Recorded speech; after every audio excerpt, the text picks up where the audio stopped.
humorous, but it's hilarious. It's a dog peeing on the fence. What's up, guys? Welcome to another night of Rescue Reviews. You know me, I'm Nick. You know my wife. And then down there, that man, what's his name? Thomas Pattis Kid. Thomas Pattis Kid. That's right. So, like always, we'll go through our vape buffet. So, Ashton, being the guest of honor, what you got on with you today? Well, tonight I'm rocking, first of all, I'll bring up the beloved and known race car. It's the Dreamer and the Dang. And inside I'm rocking some breeze tone coils.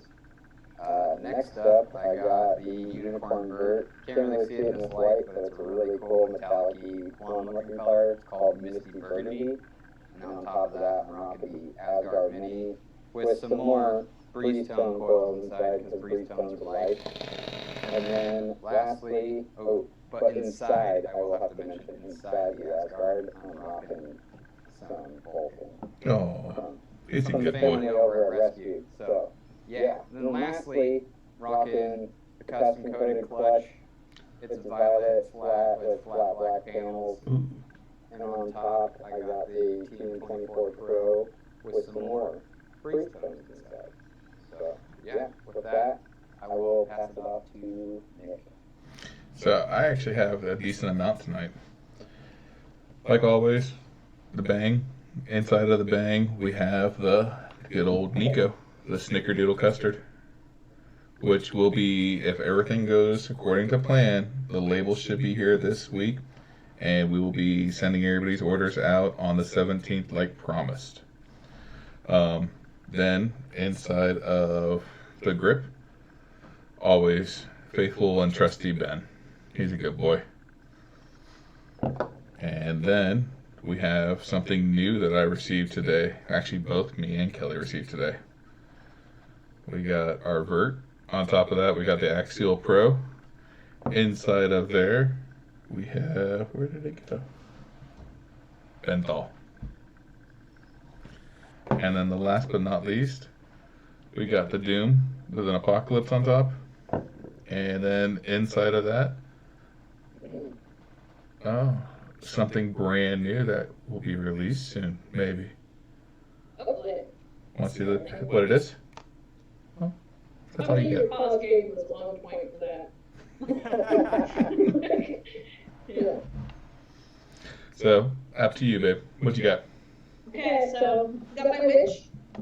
You know, because sometimes I just like my witch with the red rim tip from Jess. I have no idea what coils I have on anything because that's Nick's thing. He keeps my coils and good for me.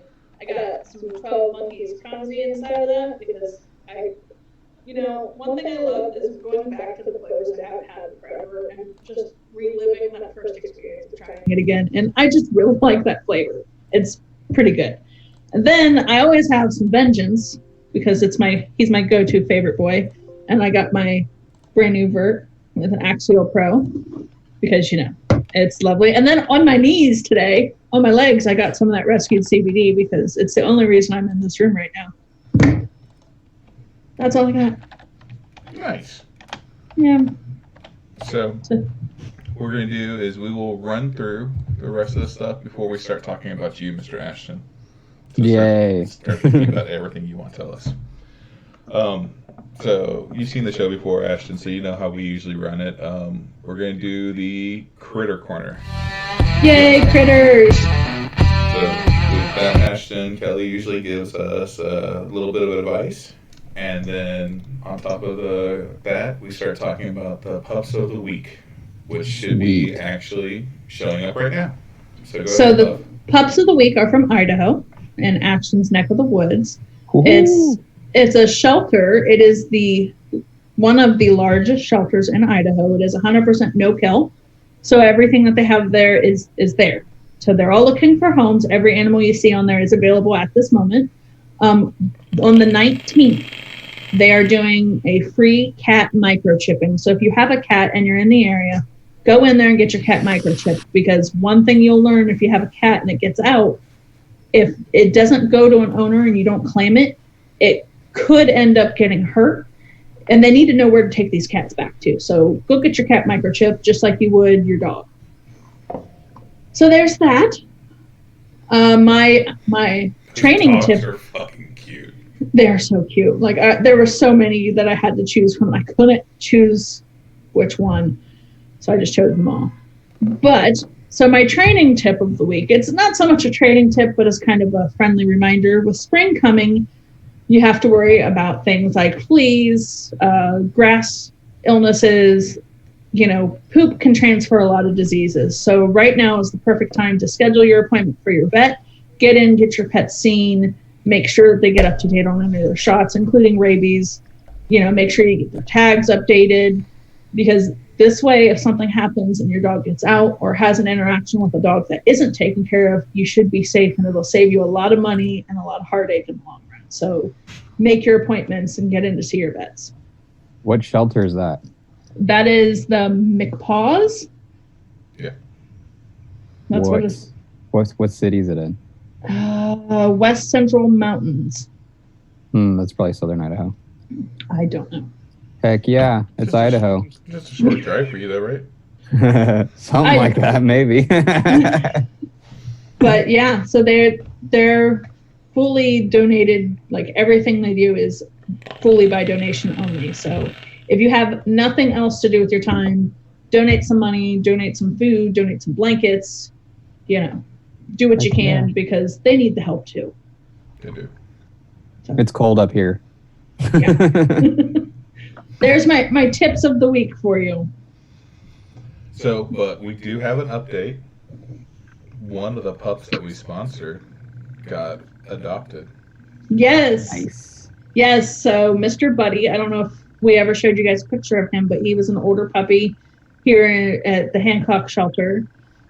He was, I want to say, 12 or 13-year-old boxer. We paid for everything for him, and he went home. Yep. So Nice. he had been in the shelter for over a year. Yeah. And he Dang. finally got to go home. So that's awesome. So thank you to everyone who got the word out about Mr. Buddy. Yeah. And then another cool thing happened today. Thanks to everyone that helps with Rescued and purchases our product. We like to take that money. We like to give it back to people. And today, like I said, we want to make sure that everyone goes and gets their animals checked up. Well, it was Vengeance's turn to go today, and we go to a mobile vet that they basically set up in the middle of town and say, everyone bring us your pets. And while I was there, we were able to pay for the vet care of a older pup named Cooper. So Cooper got free medical attention today, thanks to everyone from Rescue World. And it's a crappy picture. It is a crappy Seen picture. that. I didn't want them to know what had happened. But that's him right there, just coming out. Yeah. Heck yeah. He's a 12-year-old golden retriever, and he was very sweet. So, yeah. I love it when I can tell you guys all these good things. Like, you have no idea how exciting that is to be able to say, guess what we got to do? If Heck not, yeah, that's hey, awesome. if we don't do this, the dog's getting put down. Yeah. But on another happy note, let's talk about some advocacy. It'll go through real fast, but so don't worry, guys. Yes. May 2nd is the rally in DC. Make sure you go. If you can't go, at least donate $5 so that way someone else can go, hopefully. Florida had their vote today. I did not get to see how it went because I was at the vet with Vengeance. So hopefully. Does anybody in chat know what happened with Florida? If so, post it or share it and type it, and we'll talk. Yeah. But that's what I know. We're still keep making your calls and sending your emails. They are being heard. We are making an impact. As annoying as it is, just keep going. And the May 2nd rally is about the PMTAs. So that's a touchy situation for a lot of vape liquid lines. Anyone who knows what the PMTA is, in order for us, we will go through the application. We're going through the application process, but if it gets to the point where we have to pay for all our testing, we're looking at around $35 million to get all of our stuff tested. Yeah. We cannot afford $35 million. We can't afford $3 million. Ashton, can I take a loan? So please make sure that you tell them that the cost is unreasonable. It's just, we'll fill out any paperwork you want. We'll send you whatever you want to test, but we can't afford that kind of money. So if you don't do it for anyone, do it for the puppies.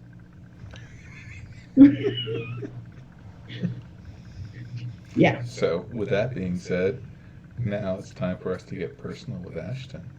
Yay! What That you went learned really today. fast. It We did. did that really fast. It's like That we've was done it quick. before. That just means that we have more time to sit and talk with Ashton, though. Yes. Because Ashton, you have a cat, correct? No, I have no animals. Not anymore. Okay. Not anymore. The PMTA hashtag is hashtag no way PMTA. There it is. Yes, I forgot what it was. Thank you, but Grim Green, for that. Right. Yeah. So use that hashtag. Tell them it's too much money. Exactly. It is. It's ridiculous, honestly. I mean, It's unreasonable. if they made it like $1,000 per flavor, that would still be tight for us and for a lot of other liquid lines. But that's more realistic in all reality. We could work to that. We can't. Yeah. If we sold everything we owned, our house, our cars, You still wouldn't be able to dogs. get to it. we'd still need about 34,999,000. Like, there's just no way. It's a harsh reality, and if we think about it, like as it goes today and like where we stand today, like we're seeing a lot of movement, we're seeing a lot of good positives come from what we're doing, all the fight we're doing, we're not giving up. And you guys, like, if you still want your favorite juice around, like my favorite juice that's made here in Idaho, this won't be around if we have to fork out that kind of money. Yeah. So And you need to send me some of that juice. I need to The send a rabbit's lot of blood? people some of that. No, it's bloodbath. Bloodbath. Nick Dripps. Yeah, Where did I get mean, rabbit's blood then? I don't know. I mean, You have some bad dreams. $35 million, I will sell the whole rescue company to someone that can give me, well, we'll say $3 million. You give me $3 million, you can have rescue. Like, Right. like Yeah, we're not selling rescue. We put way too much work into this. we did way too much work, way too many fights. But yeah, for $35 million, I love what I do and I love our line and I love how we're able to help, but we would have to just call it quits. Hey, Ashton, do you like fucking with Will? Oh, I love fucking with Will. That's like one of my favorite pastimes. So, over the weekend, the guys at the shop, Sean, he figured he was going to fuck with Will on Sunday, and he filled up the entire goddamn safe, like tilted it backwards, filled it all up with fucking packing peanuts. Oh, shit. Well, Will didn't open the safe. I got stuck opening it on Monday. But that's some shit that Will would do usually. So, Will closes on the weekdays, so I figured I'd get back at him really easily. So I opened up every single roll of change. There was like $3, $4 in pennies, $10 of nickels, like $7 in dimes. You put it all in the till. Oh yeah, everything. Oh, man, that's such a pain in the ass. Oh yeah. So What now- POS? Do you guys use like Lightspeed for your POS system? Clover, it's a piece of shit. Oh, fuck. Yeah. Will was smart and bought it outright, but we made the stupid decision when we had our vape shop to do the lease, and Clover is like the worst inventory and POS there is. It's literally the definition of POS. Funny thing, Right. okay? When we're like cleaning out the house, and every day we would put something down by the trash can, and it would come up missing. Like someone would take it. Like we put down a guitar that had no strings and half the frets were missing. Someone took it. And we're like, all right. And then we put a sewing table down there. Someone took it. We put a chair out there that was like falling apart. Someone took it. We put the cash box out there, like an empty cash box. Nothing wrong with it. We just didn't need it. We paid it off. We're like, fuck it, we'll just get rid of it. We put it down. It sat there for 3 days.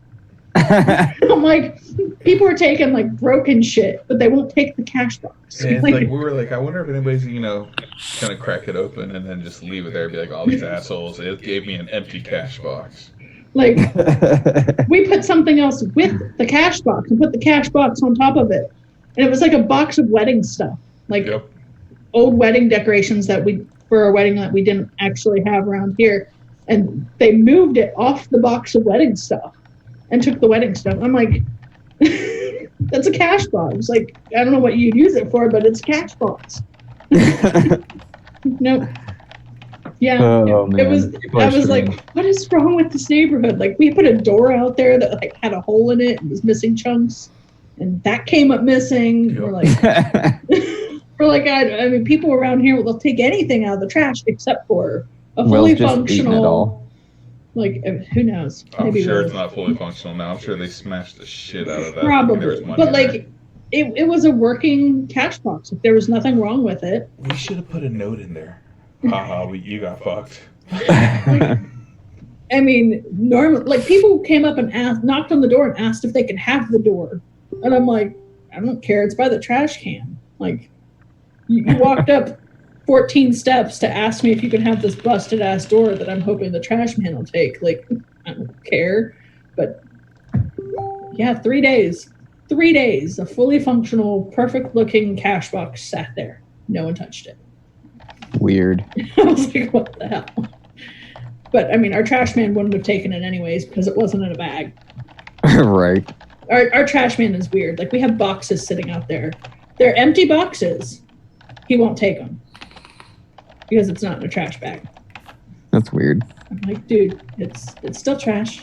It's good. It'll compact. Promise. Nope, won't touch it. Our trash man is weird. Yeah, he won't take boxes. Strange. They have to recycle boxes. He won't take bags, like the empty bags of dog food. If we don't fold them and put them in a trash bag, he won't take them. Or into the trash can. Like, Yeah. you don't have to have trash cans over here. You just have to have everything nicely piled up. And so we'll put... In a trash bag. It has to be in a trash bag. Yeah. Wait, so your guys' dump truck doesn't come and pick it up and then dump it in the dump truck? No, because our streets are very narrow. Like, No, we live see, on that's how it a is here. one-way street, and you can park on one side of the street, and And that's if you're lucky. our town is retardedly cheap, so they don't buy the nice things. So it's funny because if you watch the trash man on Monday morning, a bunch of them will walk down the street and they'll just grab bags and stuff and just drag them to wherever the trash truck happens to be. Because the guy will just Weird. park it and make them drag it everywhere. And if they take the can, they'll just leave the can wherever they are. So a lot of mornings we have to go out and grab the trash can from the middle of the street, like a block away, and bring it back. That's how we lose a lot of trash cans. Yeah. Because other people will grab ours too. That's weird. Yeah, it's a very weird area. So, Ashton, tell us about Palmer's powder. Tell us. Well, Oh. it's been a labor of love for a majority of since really 2012. I started powder coating when I was like 17. Worked at a local shop up until like I want to say 8 to 9 years later. I ended up leaving, going elsewhere. Worked for a couple more shops, and then just kind of got to a point to where like I was, working a full-time job in a full-time powder shop, being a lead coater everywhere I went. And on the side, I had like when I had left the first powder shop I had worked at, I had left to go spray roller coasters for a company here in Idaho, and that was actually for liquid. And when that was like the big thing about leaving the powder shop that I was at originally, I was kind of stressing. I was like, well, I've kind of built like this following behind me because I powder coat mods because of what I do, right? Yeah. So when I left, my girlfriend, Jessica, she had bought me a cheap powder coating gun offline. And then I bought a cheap old 11 and set up shop in my garage. And I worked a full-time job. And then I would come home and I would just, people would make an order or somebody would hit me up to do some custom work, and I would do that after work. And then it just kind of kept going and kept going, and then up until it was like this time last year, back about exactly a year ago, I just kind of got a wild hair up my ass, and I was like, you know what? I'm going to hit up Turk and see if Turk wants to do some work, like see if I can get a couple RDAs to coat for him and send back to him. And I did that, and the rest was kind of history. I sent it back, and then at the time, like I was kind of so out of the loop with what was going on in the vape industry, like community-wise, I was just kind of like distanced myself from it in a sense because I was just working so much. I really didn't, like the community in the area that I live in, like the vapor community kind of died in the last couple of years. Like there's no cloud comps, there's no, get-togethers at the shops anymore. It's just you know, the way vaping is turned with a lot of these pod systems and a lot of this convenience, as I like to say it, in our industry has came forth. A lot of the community has just kind of gone away because it's the convenience. People just go in the shop to get their coil, their pod, or their bottle of juice, and they're on their way. So around that time, I didn't know anything, and I sent him back, and I messaged him. It was like a Thursday. And I was like, hey, man, did you end up getting those caps? And he's like, yeah, I'm actually on my way to MVE right now, and they're in my bag. Wow. So caps I did for Turk went to MVE. The Bogan stole one of the red caps that I did. And then like a couple weeks later, I get home from work and I'm like scrolling on YouTube. And I scroll up and Bogan's got a review out. And the screen tag for the video was the Turk V2, but it was the red one that I coded. Nice. And then it just kind of trickled from there. I continued to, you know, take in jobs as I was working a full-time job. And then the Bogan hit me up. And I did a bunch of the Bonza kits in black with pink splatter and then pink with black splatter for his Patreons. And that just kind of took off from there. And then I just worked a full-time job and ran this on the side to make some extra money. And then come August this summer, I had some BS go down with the company I was working for, and I didn't agree the way I was getting treated, the way I was getting paid for the amount of work I was doing, you know, so on and so forth. And I just kind of grabbed some sack, quit my job, and, you know, threw everything that I had within me, money-wise, everything, and just invested it back into myself and just continued to do what I'm doing still to this day. I don't give up. You know, it's like, you know, it's kind of cliche. People tell you, you know, you can be whatever you want or do whatever you want. And I think I've always wanted to do that my whole life, but I never really found something that was like my full calling up until I got a mixed powder coating with vaping, and they just married each other pretty damn good. So I just figured I'd run with it. I mean, it makes sense. Yeah. I mean, and dude, your work is beautiful. Like, I have no idea how you come up with some of those ideas and designs for them. Yeah, so a lot of it kind of goes back to like my childhood. If you guys follow me, I work in the same building as my brother. My brother's a really well-known airbrusher and pinstripe artist. He also does a lot of restoration work, and that's just kind of been our thing. Like our parents dragged us to antique shops when we were kids, right? You know, we hated it as a kid and like just thought that stuff was so dumb. And then as we got older, like I grew up, you know, like as I like to say it, my dad raised us on high octane fuel and adrenaline. So I grew up racing motocross and BMX, and I grew up in like the boom era of supercross. So like in the 90s, like it was just flashy custom painted helmets, fluorescent, you know, gear, bitchin' graphics on dirt bikes. So I've just kind of always thrived on cool, flashy custom stuff. And then as we got older, my brother started airbrushing when he was like 16, and you know, he continued to do it and made a career out of it. And I ended up, when I first started working as a kid, I was like probably, you know, 13 till 17 until I went, you know, to start powder coating. I worked for my brother. I was his prep guy, learned how to, you know, do body work, learned how to do metal work, learned how to do a lot of high-end collision work, a lot of high-end, you know, airbrush work with Chaz. So it just everything kind of trickled into what I do now. It's just, you know, just a product of growing in that era, a product of, you know, being around a pretty cool brother that's pretty damn talented is, you know, kind of rubs off on me a little bit. So I'm thankful for that. So Alex wants to know, what's the typical amount of time it takes for you for a basic and complex job? So depending on, let's say your mod shows up and you want it black, it's going to take me essentially, obviously the amount of spray time is a lot less. Let's say if I have to go in and do like inlay work and stuff, but the overall turnaround time to get your mod back to you is like, I try to focus on 48 hours.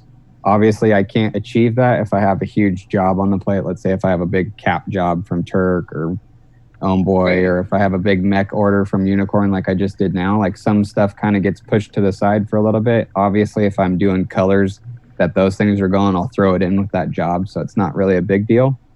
But most of the time, let's say you get a job figured out you want me to do, you send it out from the day it shows up. Let's say if I'm at home and I get it that day, it goes to the shop, it gets cleaned, it gets blasted, it goes through the full process. So 9 times out of 10, Like the jobs are coming in, they're getting done the day they come in or the next day, and then they're going out the day they're done. So on the max 48 hours, if not like 3 days at the most. Wow. What's the most complex job you've ever done? Like I saw the one witch that you did where it looked like you did you hand paint in each one of the carvings? Like, how do you do that? Yeah, so. Yeah, Danny Castles. Yeah, Danny Castle's Wicked Witch. That's inlay work. So honestly, that's really, really, really easy. I'm not going to go into full detail because it's a little bit of a secret. Well, yeah. So the main thing is it's like I grew in this industry, you know, seeing like a lot of other coders. Like Omega Coatings was a huge inspiration to me, you know, coming up and just being a vapor, like seeing cool work that they were putting out. I was like, wow, this is cool. And then seeing a lot of stuff that Purge was putting out, you know, in the last couple of years, seeing a lot of their work. And I really looked at it to like, it's not that it's bad work or anything of that nature. I respect the work and stuff, but like I come from a background to where like I'm a professional in what I do. Like if you're going to come to me, I'm going to ensue like every one of my coatings has a lifetime warranty. If you were to delam, let's say if this gets home to you and you could take your fingernail up it and it comes off, I've spent the time, all my years of doing this, like all the science behind it that I've learned, all the certifications that I've had to achieve to ensure that product is what I'm trying to achieve. I'm trying to achieve something that looks like a car, but it's also like you can toss this thing across a parking lot and it's not gonna like, you're not gonna be like, oh my God, like it's done now. Like, so that's perfect for me to get for Kelly since she likes to run mixed exactly. over. Well, you know? Nick had a mod that he loved very, very much, and anytime he would touch it, the powder coating would just come off in his hand. Like he'd take his hand back and he'd be like, "Oh, it's sparkly now," you know. Yeah. So most of the stuff on the market is going to be Cerakote. A lot of Cerakote. Not that it's a bad product.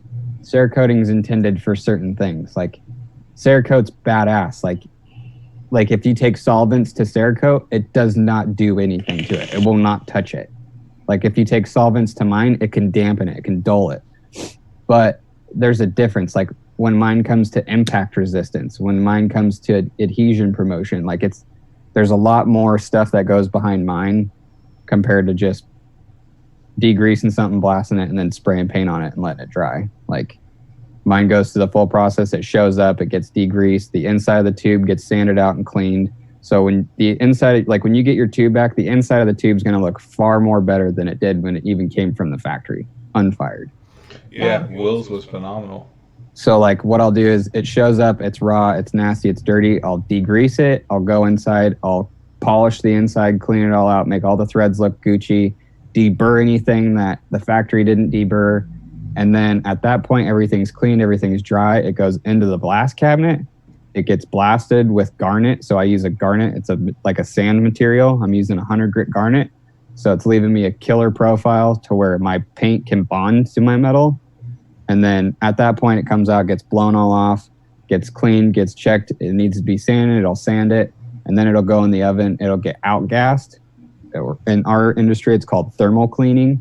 So any impurities in the metal, anything is going to get outgassed in that process. So anything that's trapped in that metal, and let's say I put paint on it and then I put it in the oven and then it heated up, it can outgas and that stuff will create bubbles and not a clean looking product. So at that point, it goes in, thermal cleans, comes back out, temp drops, and then I start applying my paint. And then depending on, like Kelly said, you know, it's like, you can go from that point. So I can go just a black base, and then if it has engravings, then I can come back, I flash it, cool it down again, so then it'll just be black. And then I can come back with other colors, like the Bonus Body here, the Bonus Body and the Apocalypse, like the gas mask. That's so sick. Is engraved, like the fireballs are engraved. That's so cool.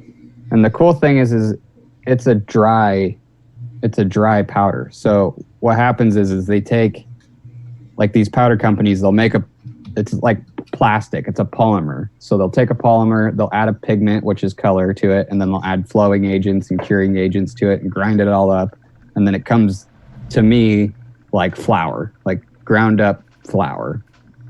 And then at that point, you know, like there's certain different processes, like candies are different. I have to lay a silver base, bake the silver base, pull it out, and then put a candy color on top, being blue, red, green, purple, the rainbow of colors. And that's how your candy colors kind of come into play. So Alex has another question. He says, are you able to remove a coating that's currently on a tube and do a different color? Of course. So that's obviously the process. Like, let's say your purge mod comes in and it has their old Cerakote on it. Before anything, I do not lay down any product to any kind of substrate material, being brass, aluminum, stainless, copper. I will not apply my product unless it's sandblasted, because that ensures the product's never going to come off. I mean, obviously it's not going to last you a lifetime, but I know enough to where I can make a product stand against, your lifetime or anything. And if it does come down the road to where it does fail, obviously I warranty it. Now, when a product comes like this, like, is there, well, I mean, like, I use my grips every day. Like, it's hands down. Those. We have 7 or 8 of them. Like, no joke, we have a lot. 9. 9. Counting. Sorry, I knew we had one for every flavor and then extra. But like, with that, is there maintenance or tips you can give us so that way we don't have issues like this? I mean, like, I love this mod, but so a lot of that's either going to be Cerakote or gun coat. Obviously, from what I've seen over the years, like, I actually will spray Cerakote myself, but I use Cerakote in the intended product that, like, so Cerakote is a brand, and they make a coating which is meant to go on guns or other products, right? Okay. So this said coating, I use a different form of it, which is a high heat paint, and I'll put that on exhaust, or I'll put it on turbo parts. And that, it takes the same process. Like, I have to go in and I have to clean it, I have to dry it, I have to sandblast it, I have to outgas it, and then I have to pull it out. And being that that's a liquid, I have to let it cool down, and then I have to spray the liquid, and then I have to let it dry, and then I have to put it back in the oven for it to thermally set, for it to be sound, for it not to deglove. So I don't know what a lot of these companies are doing, if they're not baking it correctly, if they're not prepping it correctly, if their substrate metal's not clean enough, because that's when you start to see, chipping and delamination happening, is because obviously, one, the substrate's not prepped correctly, or there's contaminants under it, or, B, it's not cured correctly. And then in return, you're going to see a product fail a lot quicker than normal.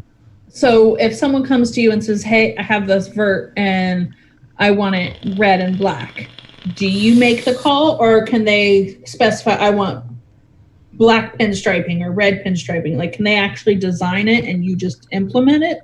Oh yeah. So if you come, if somebody comes to me with what they want set in stone, and then I can give my advice on it, it makes my job a lot easier, instead of somebody coming to me and they're like, I want to do this, but they don't really know how to, like, what they want or how to make up their mind. It's a little bit harder for me to make up their mind, but being with, the company that I choose my paint from, I can be like, hey, go to this website, look at their website, look at all their colors, give me an idea of what you're feeling.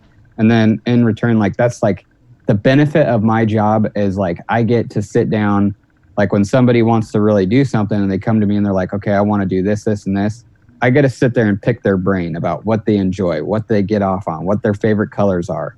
And it also necessarily doesn't have to be like that. Like, for instance, you run rescue, you deal with animals. Like, if you want to do paw prints, or you want to do, like, you can get a print of your favorite dog pushed in ink or something like that and send me that picture. I can get it cut out and we can put that on the mod. Like, there's certain things that we can do, to make it your own, like this, like the Dreamer. I've seen a Dreamer in a local vape shop of mine, and with how this body line of the Dreamer, if you guys are familiar with it, it kind of goes up and it sucks in.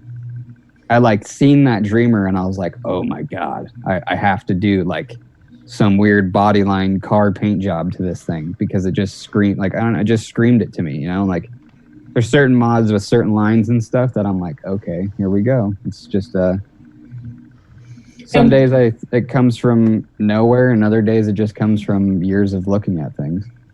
Alex wants to know, what's the best way to contact you? Instagram. That's how I found out to contact him. Instagram, you can message me on Instagram or Facebook. That's another thing. Go to my Facebook, or not my Facebook, not my personal Facebook, because I won't add you guys.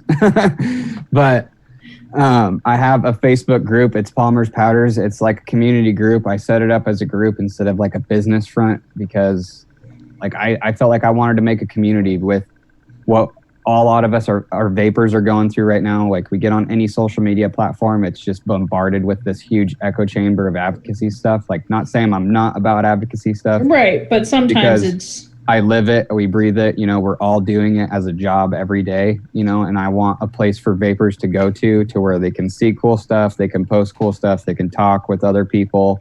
Like, there's a lot of people in my Facebook group that have gotten stuff done. Like, if I'm not going to get, like, if I can't get a hold of you in a recent time, like, there's a buddy on my Facebook group, Marcos. He's a huge follower, huge family friend. He can answer pretty much any question that I can't in a timely manner. And there's just a lot of people, within that. So you can go to the Facebook group, my Instagram, and I also have a website. You can go on the website, check my prices there, and you can also, I have a live chat on my website. So if you have any questions from the website, I get notified immediately. And the Instagram is actually in the description, so copy and paste it or click on it, or hey, Frames has already got it on there because he's awesome. Yeah, it's Palmer's Powders. Yeah. Kid. So yeah. What's the best way to? So after they get one of your mods back, like, so I work for Will, but I also just started back up the construction company. So my hands are in everything from people's toilets to God knows what. Yeah. What's the best way to clean a mod? Like one of yours that has one of your finishes on it, like soap and water. Yes, like, just obviously you got to be conscientious though. So like, you got to think about soap and water. Like, the inside of the tube's still going to be bare, right? Yeah. So obviously, like, a lot of the stuff, like when it comes back from me and it's coated, the only thing that you're really going to have to upkeep on is just keep an eye on your threads. Obviously, your 510 thread's going to be a big one because the liquid goes into it. So just clean out your thread there. And then at that point, when it's been coated and it's gone through like a heat treat process like that, that copper or that brass is going to, like, especially after I clean it, like if you go to work tomorrow and you look at the inside of Will's tube, it should still be as clean. Give or take, some juices ran in there, right? But in theory, it should seal it off to where it's not going to corrode just as fast. If it does, I use, for like my threads, I'll use like gray Scotch-Brite. I'll go in and clean my threads with gray Scotch-Brite and then microfiber them. And then if you're a fan of using any type of like oils for like your threads, you can use your preferred oil, like 3-in-1 or like Stan. Tenacious TX Vapes recommended this certain kind of grease that they use for like toy train model stuff. It's like really liquidy. You just put like a little drop in there. It works really good. But to clean the outside, I just always keep a clean and somewhat new microfiber cloth around. So, like, would alcohol wipes be bad for it?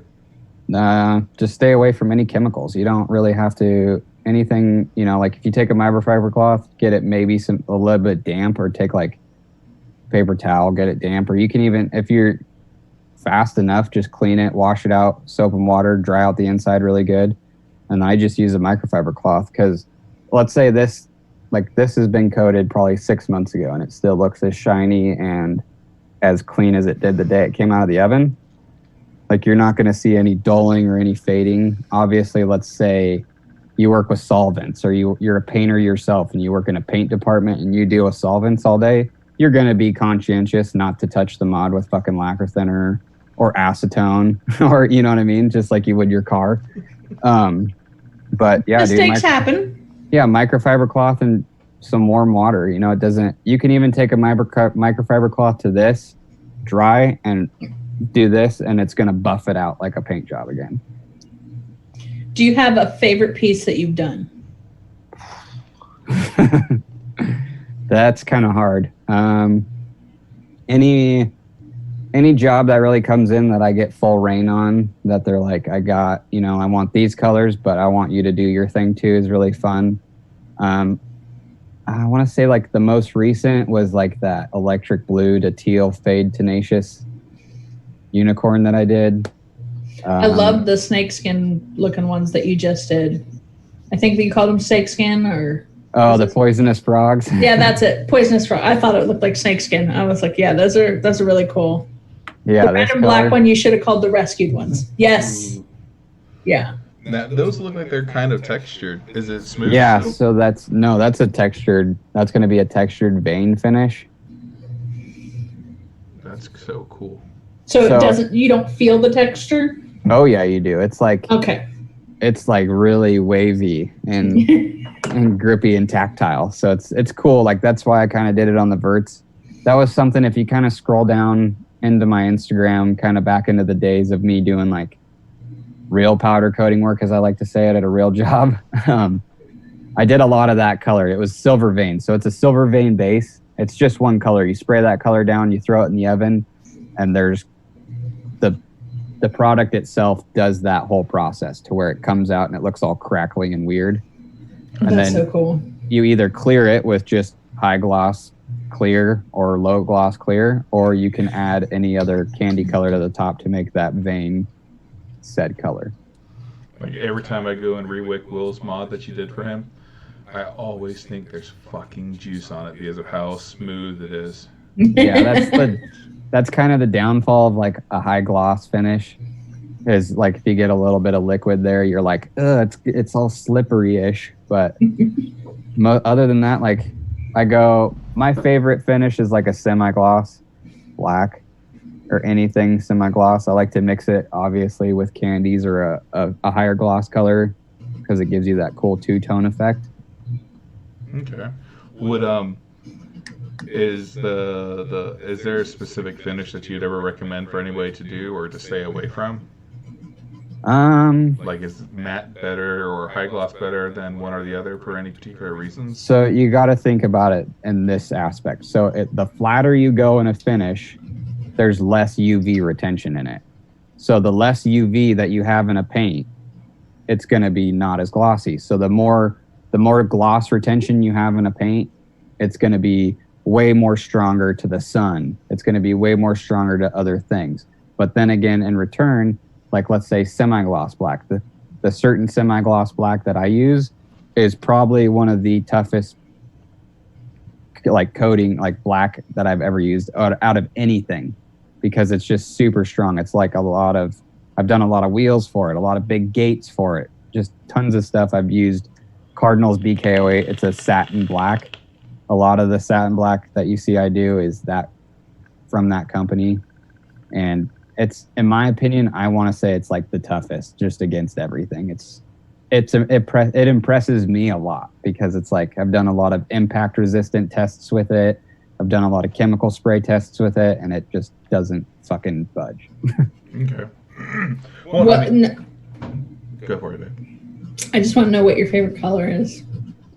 I have a lot of favorite colors. Does it match your eyes? What's your fourth favorite brown? dinosaur?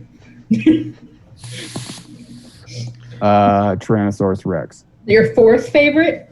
Yeah, because not the first favorite. No way. He's got small arms. Yeah. No, see, it's all about the long necks. What the hell is Like the raptors. Broncosauruses. Broncosauruses? Or what's that one that was like on Jurassic Park? How's that? Yeah, the one that. Exactly like. The one that's. I always like the bonehead ones that look like they're wearing a helmet. I don't know why, but. Why y'all gotta pick the fucked up ones? But because honestly, fucked up things need love too. Alex wants to know about, do you like wombats? No, I'd kick that thing across the room. I'm glad that you knew what was going on, because that's like our thing now, apparently, is... There's been a big... British Eyes. I was going to say, British Eyes was talking about it in Discord the other night, so I just automatically knew to kick it across the room. I mean, since he's been on, we've had, 3 or 4 guests since then, and we have to ask them about would they kick a wombat, and, it's just, yeah. Honestly, I probably wouldn't kick a wombat because I'd be scared to shitless of it. I mean, it's a 50-pound guinea pig. It'd probably chew your leg off. I'd take a Maybe. wombat only if I had my steel toes.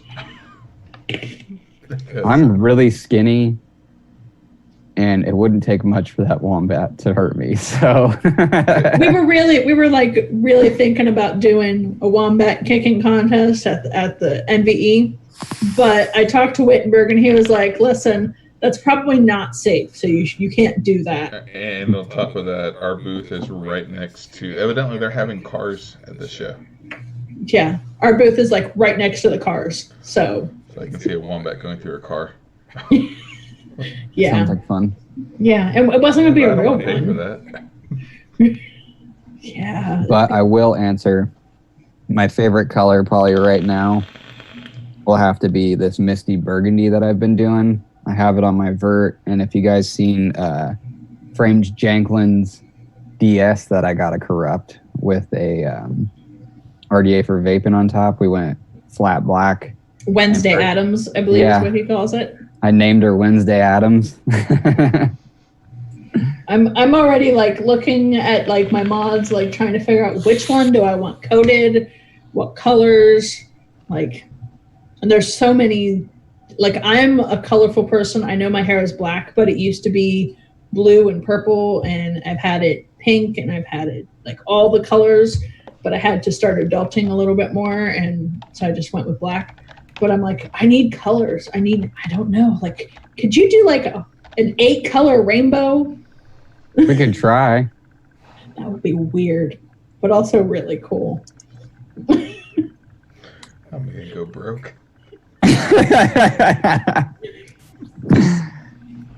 Just I mean- saying. We only got 9 different grips. We got a couple verts now. Those grips are really fun to do. You can do some cool things to those grips. Like, which grip do you prefer? The OG grip with the Those ones are lines, fun. With the ribs. or just the standard? Both. They're just both fun to do because they have like where the fire bar goes. They have like that collar Yeah. that goes around the tube. I did a We Vape We Vote. Like it's like candy red to silver to blue Ooh, pretty. with an Asgard on top, and I did it for a one of my buddies that went to the DC rally. And like in the ring where the fire bar goes, it's like the fire bar comes up and it's faded just like the rest of the mod, but the fade kind of starts to where like the ring's all candy red, and then right in that candy red ring I wrote "We Vape We Vote" in it. Is that Oh, hard? that's cool. Is that hard to do that small font kind of stuff? Yeah, it can be tricky, and I have other tricks that I use to do it, but most of the time it's kind of something that never really kind of like if I'm gonna do like imaging or lettering and stuff, then I'll really take the steps. Like I'll go get vinyl cut and I'll really kind of do it justice to what I want it to be. Because I don't want to send. I have like a problem if I send something out or if I do something and it doesn't look. If it looks unfinished to me, I'll sit there and rack my brain until I can add more to it to bring more. The next question, is it safe to coat RTAs? Hold on. Where'd you see that? Ricky Mahoney. We'll make all the high-end geeks cringe.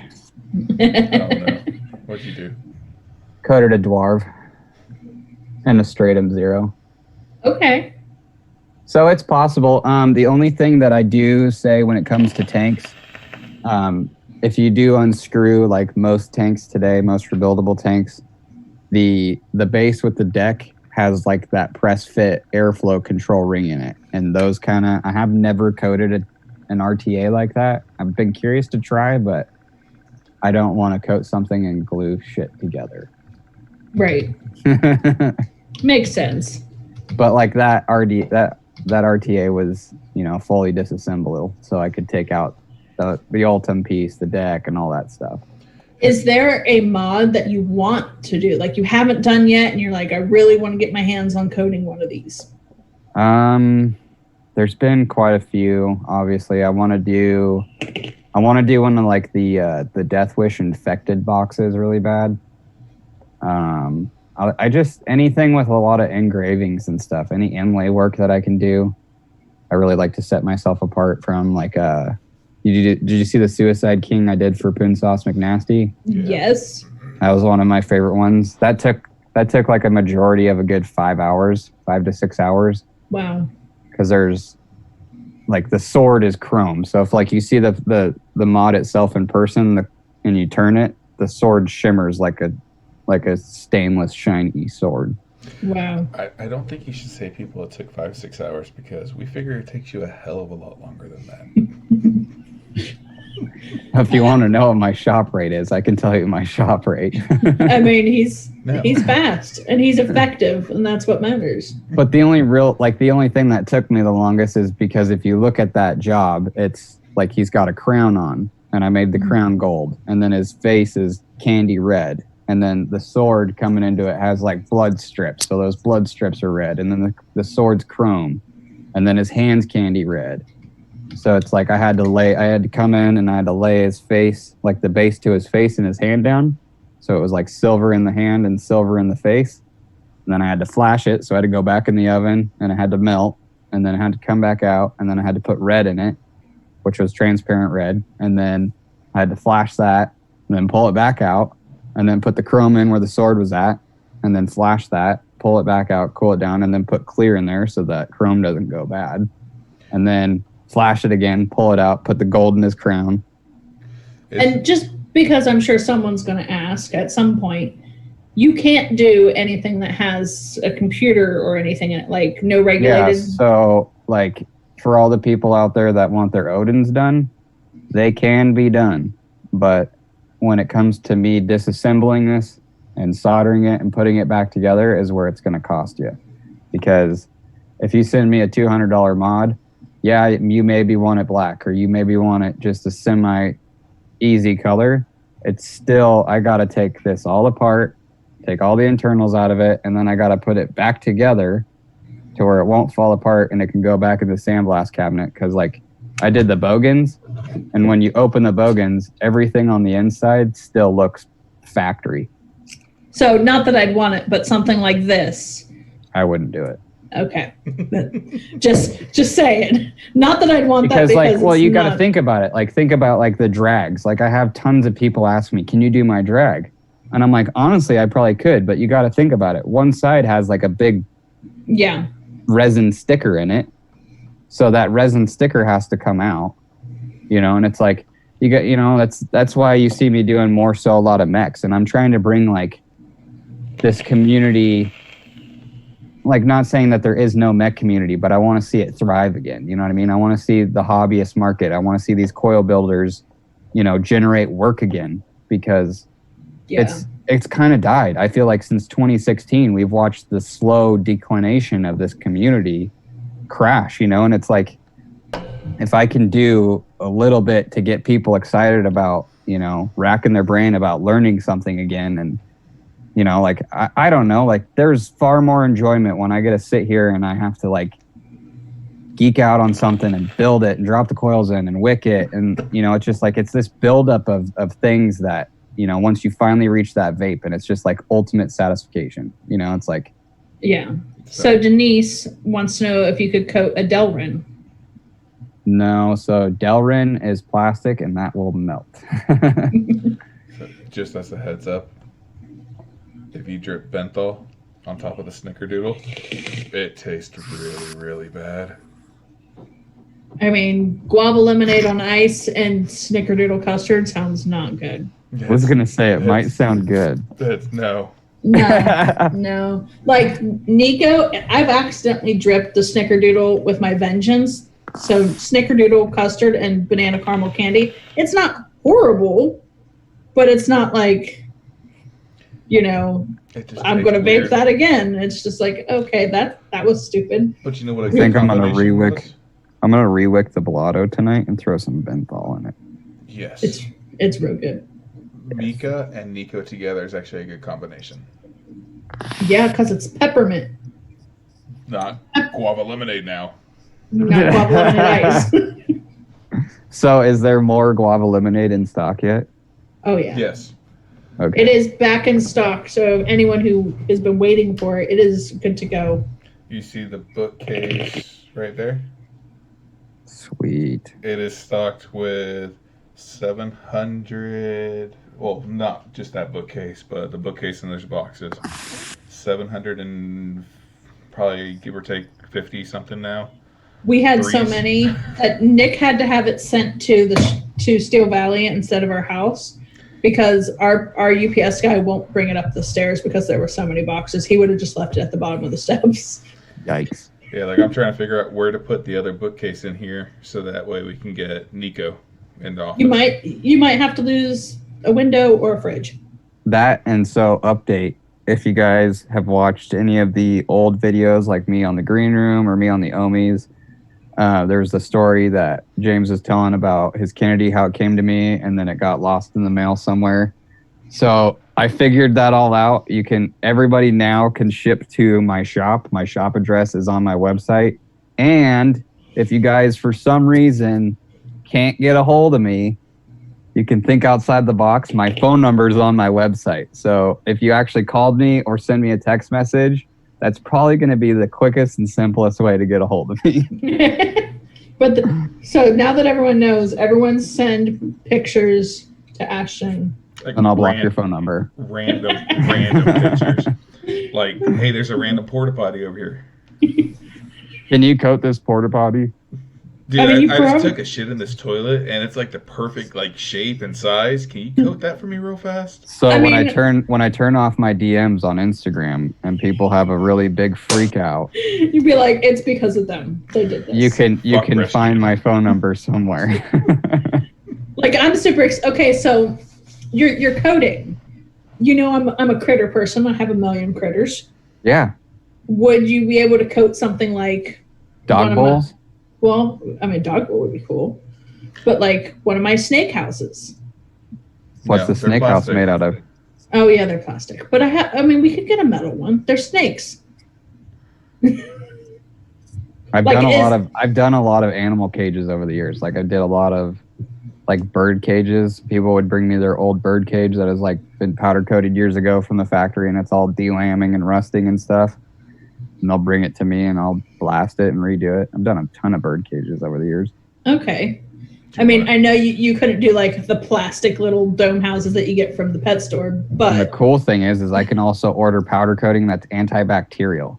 ooh. So I can, like, for all you juice manufacturers out there, like if you have any of your juice dispensing machines that are rusting and going bad, I can powder coat those with an antibacterial coating.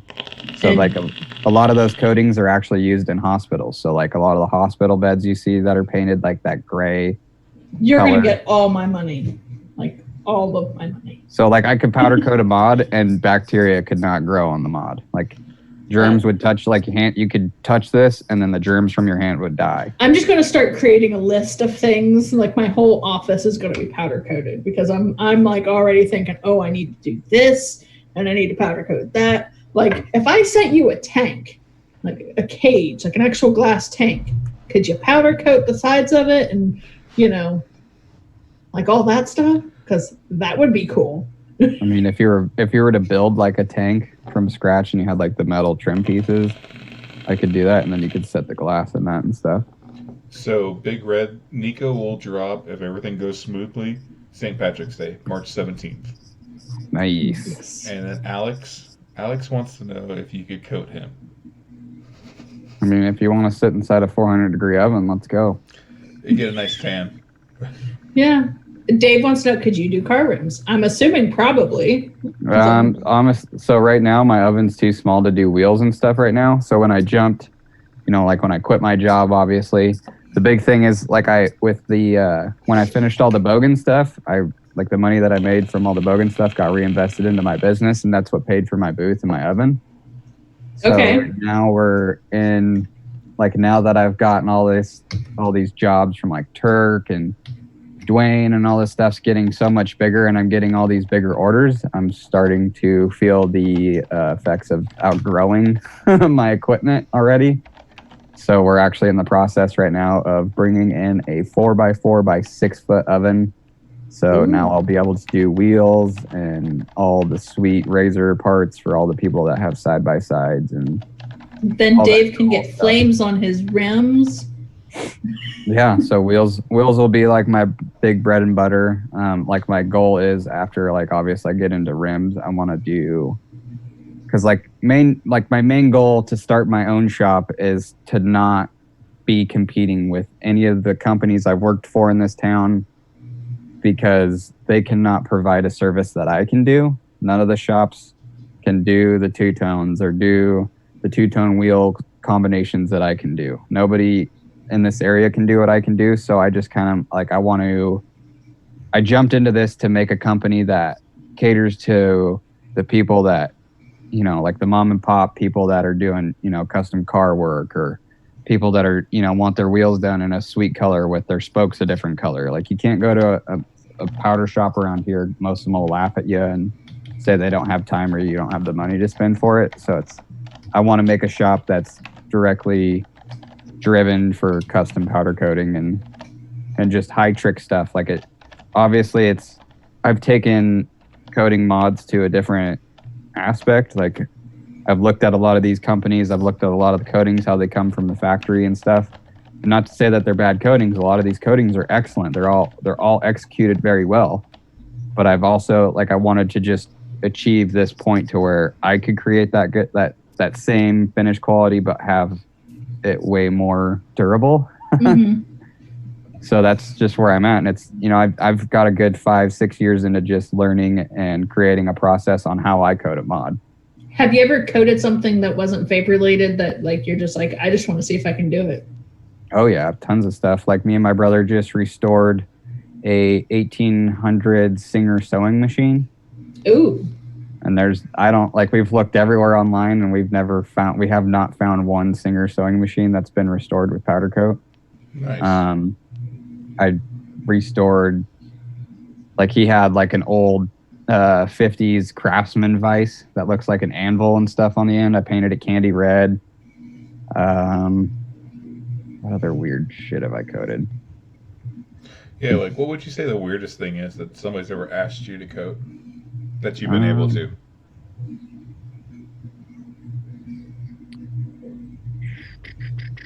I did a lot of stuff, a lot of top secret government stuff that I can't really talk about.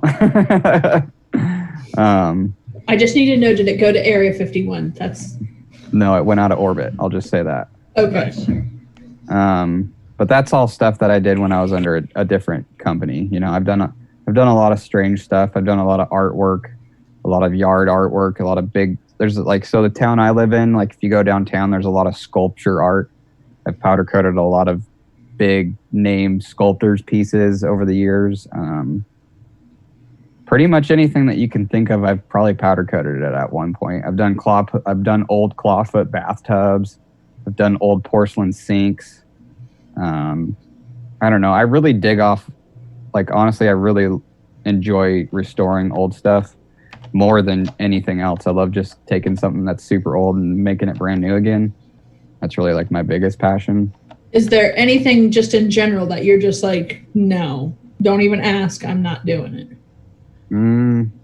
It really just depends. I'll take on any kind of job, but when it comes down to that, if it's a job that I've never done before, I'll run a time and material sheet on it, and then you gotta, it'll come down to that. So it's kind of something I don't really think there's nothing I can not really coat. It just really depends on how much you want to suffer and deal with the job, Yeah. The way I look at it nowadays, I will never go back to spraying hundreds of feet of handrail and painting, coating. I did a bunch of huge airplane motor mount hangers for Rolls-Royce. If you look at my Facebook page, there's a picture of me painting a big blue weldment piece. I've painted stuff that's bigger than my house, and I will never go back to that. It's my inside joke. I always say I'll never go back to hanging sheetrock. Yeah, I feel you. Yeah. So that's where I'm at. I'm just I specialize in the stuff that most local shops won't do. That's where I'm at, and that's what I can get away with for the rest of my life. I'm gonna do it. If you weren't doing this, what do you think you'd be doing? I'd probably be powder coating for the company I left for, or I would be working for my brother. Well, there you have it. Still in the paint. Yep, I'd still be doing something custom. I'm really into doing pinstriping. Pinstriping was really like, I grew up like idolizing Ed Roth and Von Dutch and a lot of the old pop artists, and you know, from back in the day that did a lot of pop art and a lot of pinstripe work. That's like what makes my brain tick. I love doing that kind of stuff. And my brother started airbrushing, and then I think one day, like me and my brother were hanging out, and we had like a how-to pinstripe book or something. And then my brother came home with a bunch of pinstripe brushes, and me and my brother were pinstriping. My dad came in the room, and he was like, "You guys aren't going to be able to ever do that or make money at doing that." And that was kind of like the wrong thing he could have ever said. And now that's what my brother does for a living. He's a pinstripe artist. Anyone else have any questions? Nick, what's your questions? I know you have some. Well, I was wondering about glass. I can powder coat glass. Have you ever done anything like that? Yeah, my wife Jessica she loves wine, and there's a certain kind of wine that she was drinking a couple years back, and it had like a crown, like a princess's crown on the bottle. Mm-hmm. So I was like, oh, that'd be cool. You should let me powder coat that. So if you think about it, so powder coating is a process that I'm spraying dry powder. So if you think about it, if you push air through something and powder flies, it doesn't just stick by magic. It sticks by electricity. So my gun is pushing out electricity. So when the paint comes through the gun, there's an electrode in that gun. And then it comes through the tip, and then it disperses electricity out of that gun. So when I pull that trigger, your shirt sucks really tight to you.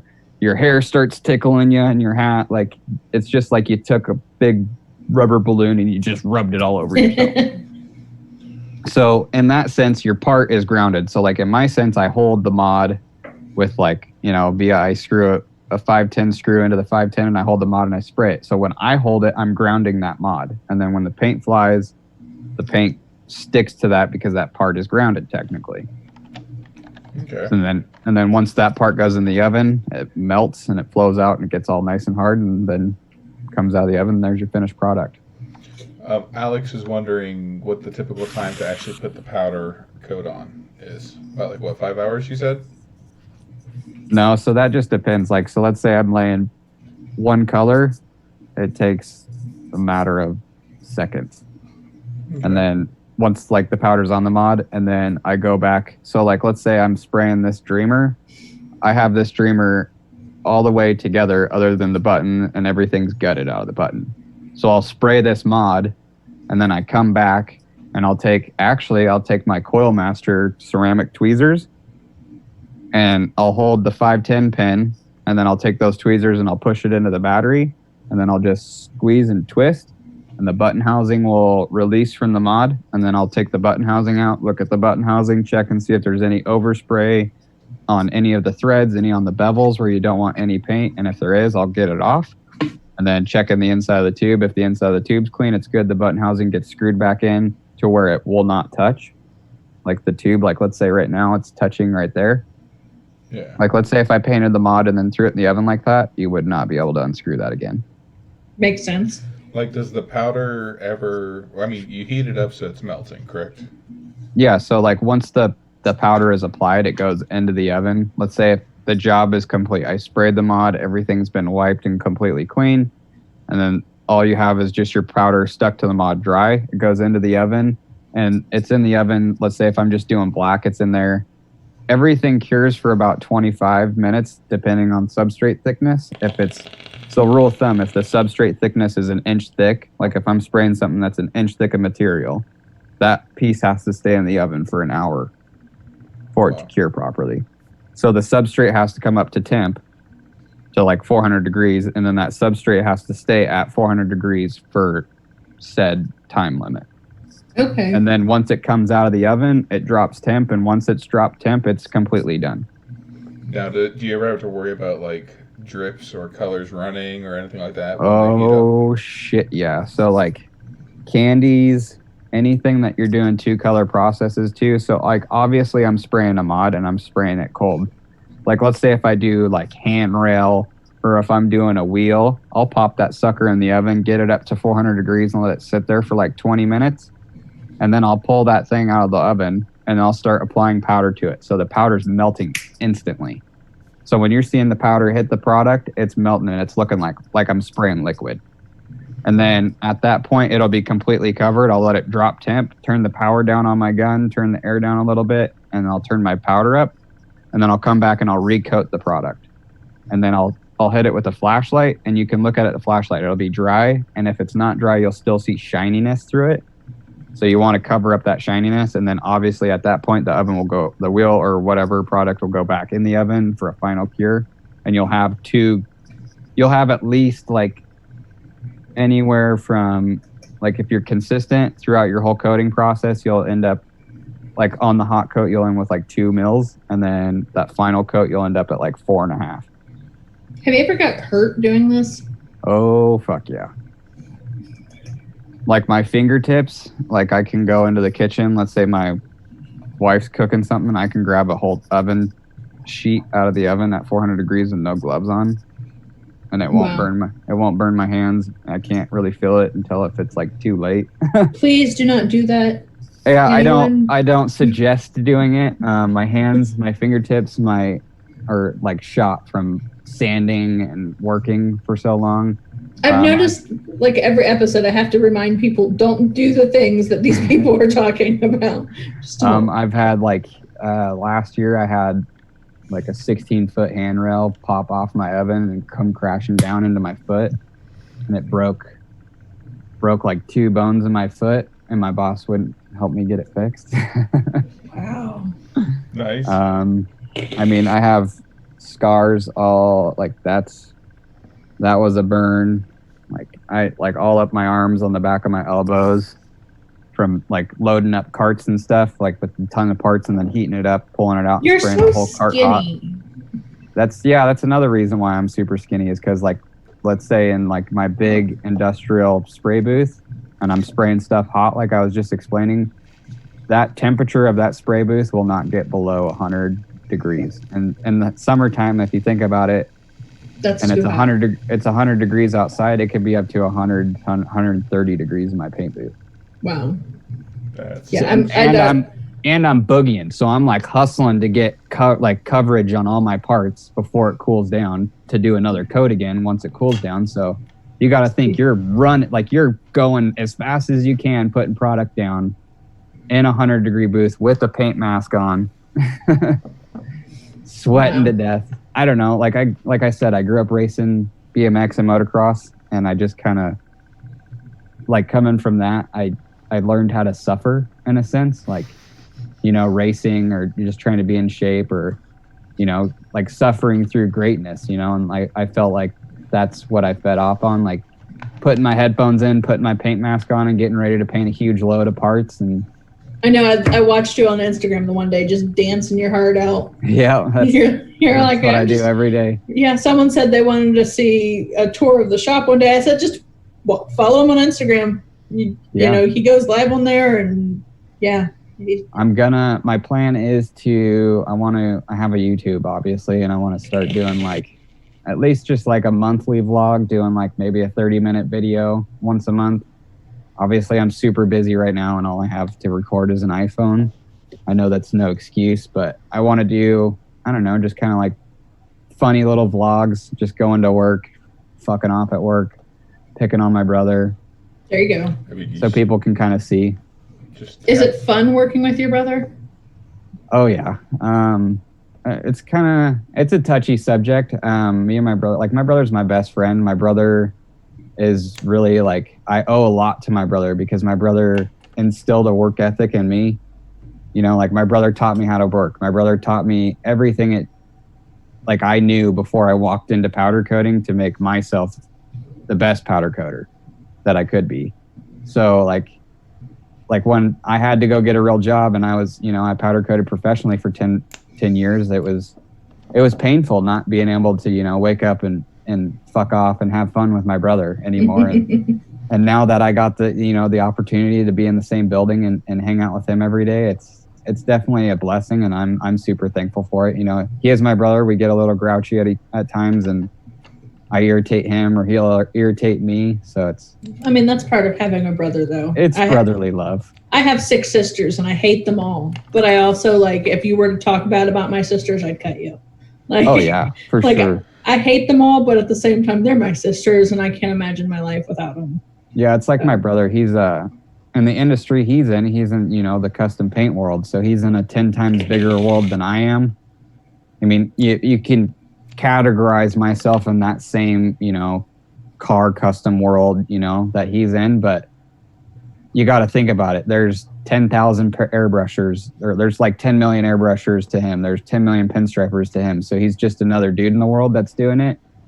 And, you know, my benefit is, you know, there's only one dude doing custom powder coating on vapes, and that's me. And I'm lucky, you know, I'm a lucky person that gets to wake up and enjoy what I do every day for a living. And yeah. Right. It's not every day that you get to wake up and do what you want to do. So right. There's been more than once where I've looked at Nick and said something about how I'm unemployed, and he's like, "No, honey, you do rescued while I'm at work." He's like, "You're not unemployed. You just work for yourself." Like, it's a moment when you realize this is my job. Like, this is what I do. Yeah, it's kind of like, it's been a weird thing, because I mean, if you think about it, if I never quit smoking, I wouldn't be here talking with you guys. I wouldn't have never met you. I would have never met Nick. I would have never met any of the Stooge crew, all because we all share that one common factor of we all quit smoking. Yep. Yeah. And you know, it's like I had like this light bulb moment went off like a couple months ago, and I'm just like, none of this would be anywhere. Palmer's Powders would be nothing if I never quit smoking a cigarette. Well, how long did you smoke for? I started smoking when I was 16, and I quit when my son was born. So I quit when I was 21. I quit back in 2011. Wow. So I survived through the Cartomizer days, the Cartomizer Punch days, the Aspire tanks, the Kanger tanks. My first setup that actually got me to quit, though, was you remember the square Ego battery that was that came out from iTaze? I think so. It was the variable voltage, variable wattage cube Ego battery. That and a Cartomizer with Vape Wiles Skittles is what made me quit on 24 milligram freebase. Wow.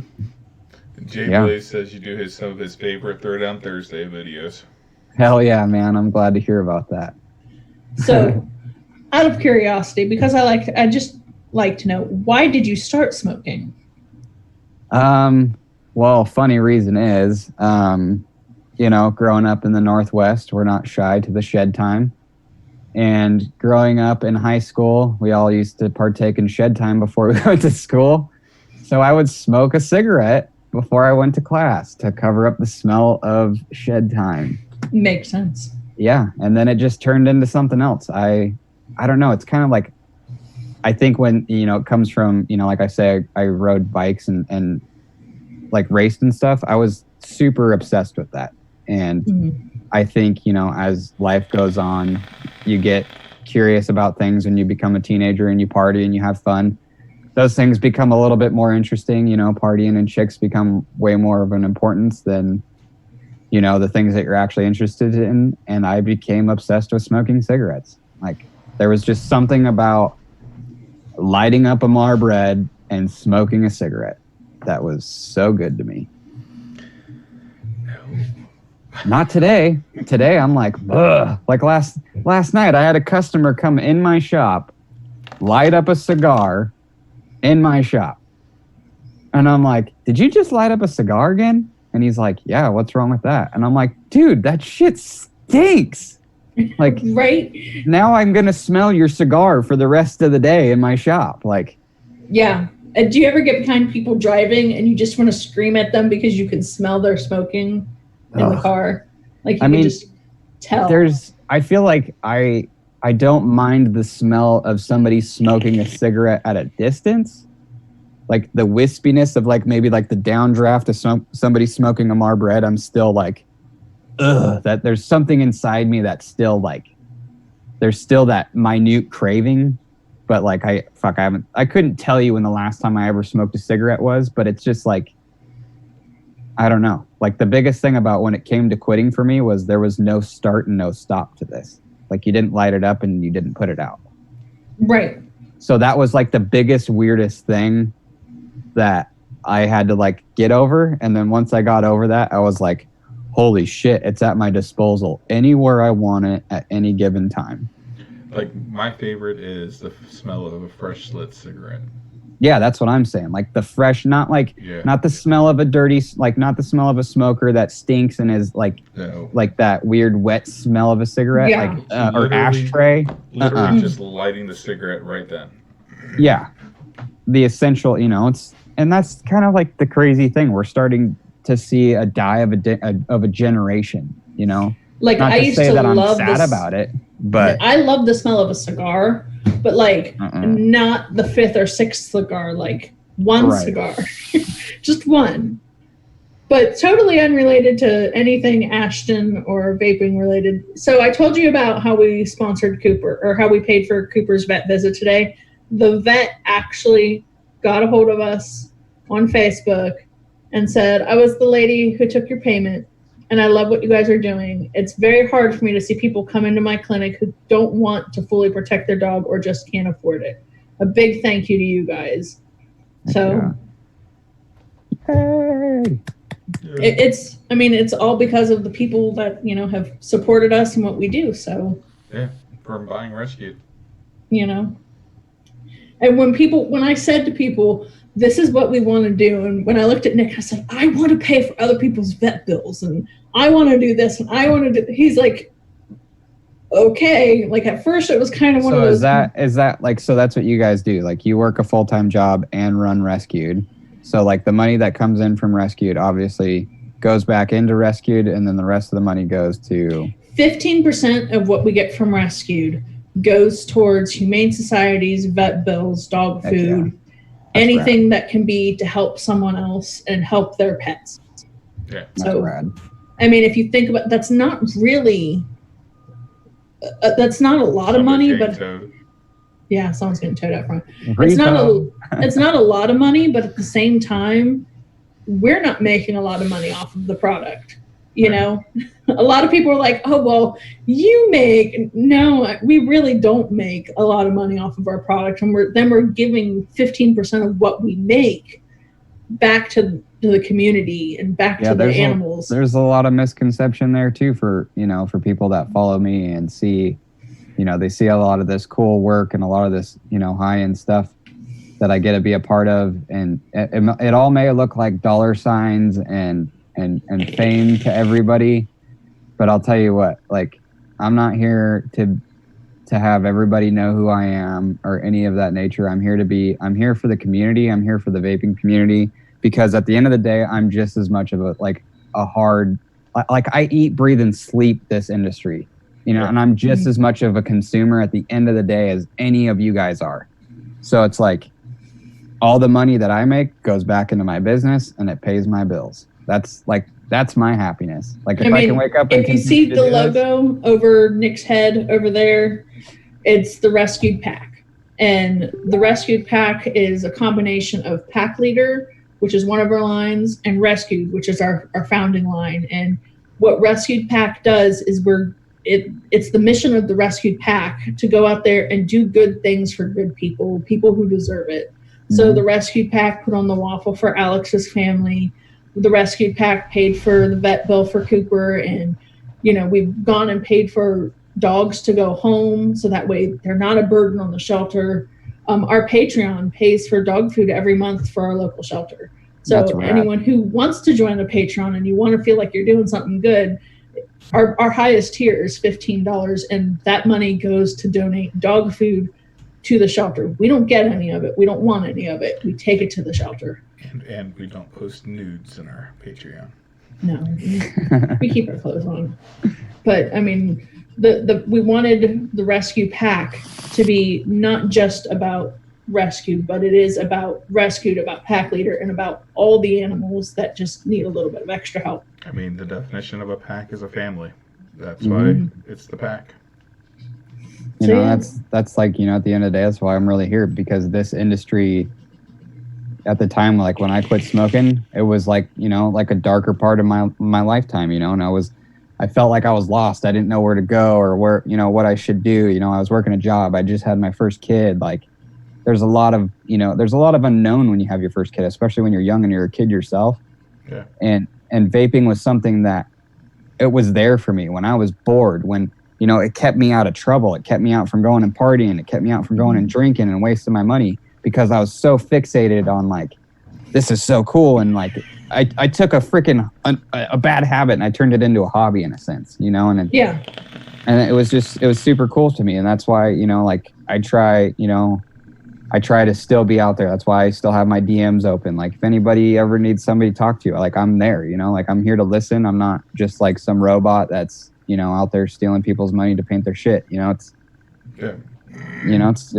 at the end of the day, we all got to find that common ground. We all came here to quit smoking. You know, like I don't care what you vape on. I don't care what kind of juice you use, as long as you're not lighting up a cigarette, man. You know, Right. That's all that matters to me at the end of the day. Like, I mean, I'll totally rock someone else's stuff. I mean, right? I've got so much of other people's stuff here that it's part of who we are. It's an industry, and you know, I love everyone in this industry. And that's kind of why, like, you know, I stand behind Unicorn and a lot of these mod companies. Like, you know, like, yeah, I get this whole, you know, you want to have a product made in the USA. That's great. Support those companies. I'm not saying don't, but at the end of the day, you got to think about your budget. And I'm just as guilty as any other vapor out there in the world. Don't strain yourself. Don't go out there and blow your money on something. Yeah, it might be nice. It might be great, but I suffer from, you know, oh shit, I shouldn't have bought that. That was a little too much. That's like, these mods are so great. They perform just as good as anything else, and they're great on price. So it's like, use your, like as everybody says, use your vape budget hands wisely, you know? Like there's products out there that are killer. There's juice out there that's killer, that it's a decent price. Like, yeah, I've had a lot of people ask, like, so we run a lot of specials. We have a lot of discount codes out there, which we have 2 that are getting ready to end, and I'll tell you about those in a second. But let's say, like, Shiny Balls get you 30% off, $45 more in Salt Nook. Mm-hmm. So you're already getting 30% off. We're still going to take 15% out of that and donate it to whoever needs it. You know, just because it's discounted doesn't mean we're not going to donate anything off of it. So even though it's discounted, we're still giving back as much as we can. Yeah, and I even, like, I sat back, what was it, it's like a couple of nights ago, sitting there kind of scrolling around on my website, and I was just like, you know what? Like I sat down and I thought about it. I'm like, not everybody, like everybody wants to have something of their own. Mm-hmm. And that's why I'm here. Like every month I choose, you know, 3 people within, you know, all of these social media platforms that I have. I'll pick 3 people out of the month and I'll choose them and I'll say, hey, send me something. I'm going to code something for you for free. That's awesome. And that's just kind of something like that I want to have. It's not that I'm like, oh, I need friends or anything. It's just the fact that like, I want people to have that common ground, that camaraderie, you know what I mean? So like, I'll do that. And then it's like, I'm sitting there on my website and I'm like, okay, so if somebody doesn't have the money to afford a high-end mod or, you know, like a purge mod or, you know, give or take a high dollar mod that's $200 plus, somebody's not going to be able to turn around and want to go put $100 or a $300 coating on the mod. So I went through my website and I pretty much, like on all the candy stuff, everything's pretty much even now, like other than like my black stuff's really cheap, and then anything else just kind of jumps from there, but it's not big jumps. Like I went and knocked $100 to $50 off of certain coatings just to make it accessible for more people out there. So does the paint go bad? Like on the shelf, like does it have a shelf life? Yeah. Okay. I was just curious about that. 6 to 8 months, but in theory, I really don't believe that because I've sprayed powder that was 30 plus years old and it sprayed better than anything I've ever used that was brand new. But I mean, that goes back to all the shit back in the day was made so much better than nowadays. Yeah. And there was a lot of chemicals in that shit that made that stuff look way better than it did today. That's not legal. So the codes that are going away, we have shiny balls, which is because of Vengeance. He is getting neutered at the end of the month, so he will no longer have shiny balls. So We should ask him to put them in a jar. no, Vengeance.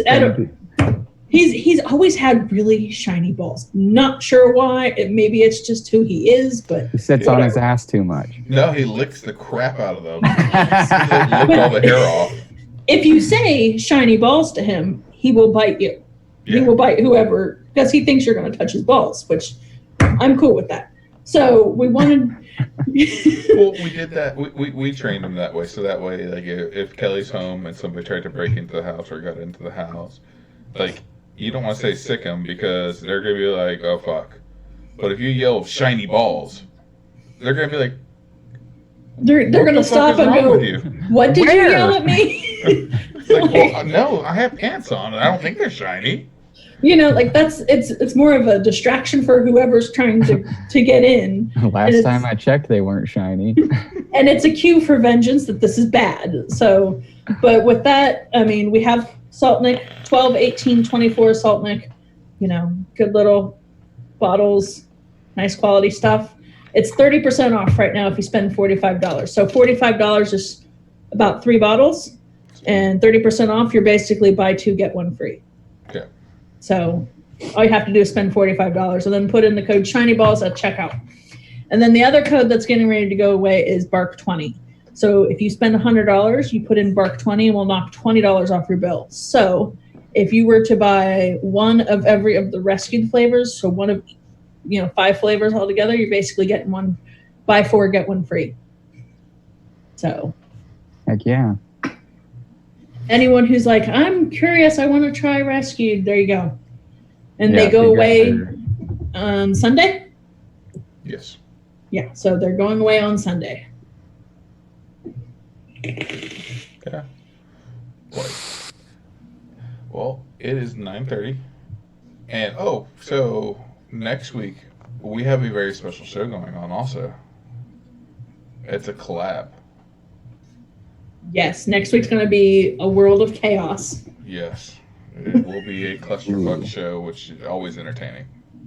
Yes. Now I see why you replaced me.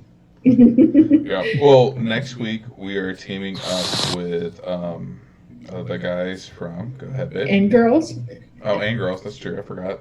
Failure to Launch, and us, we will be doing a stupidly long show. And to be honest, Ashton, like, I had sent that text to you about the 18th, and I looked at Kelly, and before I realized I had sent that to you, after I sent it to you, today I messaged you, hey, by the way, I fucked up. Can we switch? Look at that, I vaped it clean. I was like, so, let's do the 18th, because I was like, because I didn't write down that you had confirmed with me. I was like, yes, we're going to do the 18th. And Kelly's like, that works well. That's we're doing a collab show. And then I looked into it, and I was reading through our messages because I really want to send you 2 mods to get done, one for me, one for Kelly. Heck yeah. And I was like, looked at Kelly, I was like, fuck, I promised Ashton the 18th, fuck. I'm pretty flexible, like being that I'm, obviously my own boss. He's kind of an asshole sometimes, but my schedule's pretty damn flexible. And on the 25th, I will be out of town. So Nick is going to have a fun show all by himself. And he needs a co-host that day. So he is going to do a call-in show. So if you want in on this, the link will be in the Patreon. So our Patreon will have access to join if they would like. I'm sure we'll send the link out to some people that we like. Oh, definitely. Definitely. But it's gonna be interesting. And like what you were saying, Ashton, being your own boss, you're the biggest dick to yourself, more so than anybody ever has been. Mm-hmm. It's like people are like, well, you need to check to see what time you get off. And I was always like, when I had Honeydew, I was always like, well, my boss is a fucking asshole. And they're like, well, I mean, look for a new job. It's like, I don't know if I can. He won't let me quit. But Alex says he's going to be balls deep in hosting. Do it, Alex. On the 25th, make sure. Get it. get Because, it, boy. Our Patreon is loved, and someone has to keep Nick under control. I'm always So- tamed. I'm the good kid. I'll come check on him. It's spring break with my kids, and my kids live in Columbus with their dad's family most of the time. So I was like, they're like, Mom, we want you to come hang out for spring break. And I'm like, all right. So I'm going to be 300 miles away, hanging out with teenagers who mostly don't like me and preteen girls who are like moody. it's Sounds like be, a blast. It's Right. going to be so much fun. But But yeah. And are you, we talked about it earlier, but I can't remember. Are you doing NVE? Are you coming to it? Not unless somebody wants to fly me out there. I mean, I'll fly you So out if there's there. if there's any companies that want me out there, And you know where to reach your boy. I'll fly you out there if you want to give me the money as a loan that you'll never get back. I mean, we'll fly you out there, but then you have to pay for your own hotel room and powder coat mods. I'll just sleep under the table in the convention center. They frown upon that, I learned. They don't like that. They will actually throw you out. It's hilarious. Like, I love it. Like, if the show ends at 6, by 6:30, there's people walking around going, "Get out! You have to leave! You have to leave now!" And it's like, whoa. Like, The vape showcase in Houston, that was the meanest group of people I've ever dealt with. Like, I was on the phone with Kelly, and I'm like packing up my shit. I mean, it literally is gone 6 o'clock, and everybody's gone from the convention. And they're like, it's 6:05. Why are you in here? I was like, I'm getting my stuff. They're like, you need to hurry up. The doors are gonna lock. I was like, I'll push the bar and leave. And they're like, you just need to get out now. That's like Weird. Okay. I'll get the fuck out. My bad. It's like, I Yeah, gotta go. if I can manage to make it out there, I will announce it. Obviously, the goal was to go. I don't know where we're sitting now, but hopefully, fingers crossed, I can make it. Well, if you come out there, make sure you come and hit us up. Oh, I we'll will. be at booth 228, and we'll have Immortal Mods, we'll have British Eyes, and we'll have Will. So it's going to be Oh yes, I gotta come just to see Will. it's going to be a jam-packed booth, but it's going to be all your vaping stuff. Like, you really don't have a reason to go to any other booth after that. Like, we Right? have everything. It's cool. And I had someone like, well, why would you go to a hemp expo? You don't have any hemp products. I'm like, we have CBD stuff. We have CBD stuff. Right? Heck yeah. So, yeah. I need to try some of that mouse spray. Do you like peppermint? Mm-hmm. Then you'll like it because it's like all of the candy cane in your Did I- mouth all Did at I once. send you Mika? Yeah. I did. Okay. It's a lot of candy cane. It's great. The breath spray is Mika on steroids. Oh shit, that's good. Yeah. An entire candy cane in your mouth, like Kelly said. Yeah. I'd like to have that like when I go do stuff with the kids. Yeah, it's 100 milligram isolate CBD, so it's not going to do a whole lot as far as, I mean, if you shed time a bit, It'll take the edge off. it will. It's great for headaches, like wonderful for headaches. But I mean, it's not going to be the same as using 500 milligram full spectrum gummies. Oh yeah. Yeah. Like, Shit, I don't even have any of those around. I mean, I have 400 milligram full spectrum muscle rub. Ooh, I'd be down on that.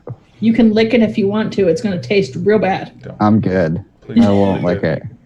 I'll rub it on my body Do not put it anywhere that's sensitive, like your eyes, up your nose, and your butthole. or your crotch. Yeah, don't do Yeah, that. no. Right, Kristen? No, square.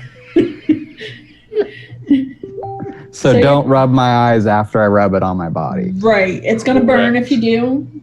But this stuff, like, seriously. Okay, so Monday, Vengeance decided that he was going to not just attack Velez, but he was also going to attack Vulcan. It's a thing that happens when you have 3 unneutered males. They're going to fight. Well, I have lupus. It's hard for me to separate dogs when they decide to fight. And I was in the middle of a flare-up. And, I mean, as you can see, like, my arm is pretty beat up just from fighting off these dogs. And Tuesday, I couldn't move. I ended up sleeping on the couch because I couldn't move. My legs hurt so bad that I mean, Nick will tell you, I sat there and cried last night because I was pretty sure this was my life now. I was done, so I rubbed some muscle rub on my legs, put a heating pad underneath my legs. I went to sleep on the couch, and this morning, it was painful the first time I got up. And I went and sat back down on the couch, and I was like, I really have to go to the bathroom. Like, I really have to pee. And our bathroom's on the opposite end of the house from where I was. And I was like, shit. Opposite end of the house. Makes it seem really big. It's like 35 feet away. Yeah. But it's far when your legs hurt and you don't want, like, I told, the best way to describe it is imagine the worst sunburn you've ever got. And then the worst car accident you've ever been in and put them together. That's how my body felt yesterday. And I didn't think that I was going to be able to go to the bathroom today because I was like, I don't know that I can walk that far. It doesn't seem very far, but it seems really far when you can't walk, and magically I'm doing a lot better. So one more question for you, Ashton. When it comes to powder coating, do you recommend people to send their RDAs with the mod, or is there so that's another thing I just did. So everything on the website, I need to go back and check and see, like I would put in the description that this only covers just the tube. So just ignore that for everybody that does go on my website. Every job that you pay for on the website, send it with a cap. I'll just do that from now on. Like if you pay, like let's say you want like the $125 splatter and inlay job with a certain color base and certain color splatters and stuff, send an RDA with it. You know what I mean? Like it's no big deal. Okay. Well, it is 9:45, so it's time for everyone to go potty, get your drinks, You guys grab a snack. Lunch comes on at 10:30. At 10. 10. My bad. 15 minutes. So everyone get your potty breaks in 10 o'clock. So at the end of every show, everyone has catchphrases, and we have one too. Does Ashton know what her catchphrase is?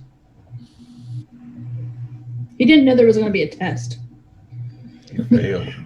You gotta repeat it now. God damn it. I'm a busy man.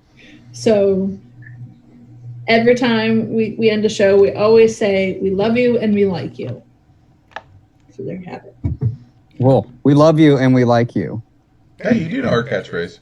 Yeah. I did know that. Yeah. Because sometimes I will always love you. I just may not like you sometimes. Right. That makes sense. Yeah. So, from all of us here at Rescued, we want to thank everybody for joining us and watching us, and everybody in chat for joining us. Y'all make it happen for us, and y'all are the reason we do it. So, we hope y'all have a great week, and we will see you next week for our very special show with Very to lunch. See you guys. Y'all have a great night. Bye. Bye.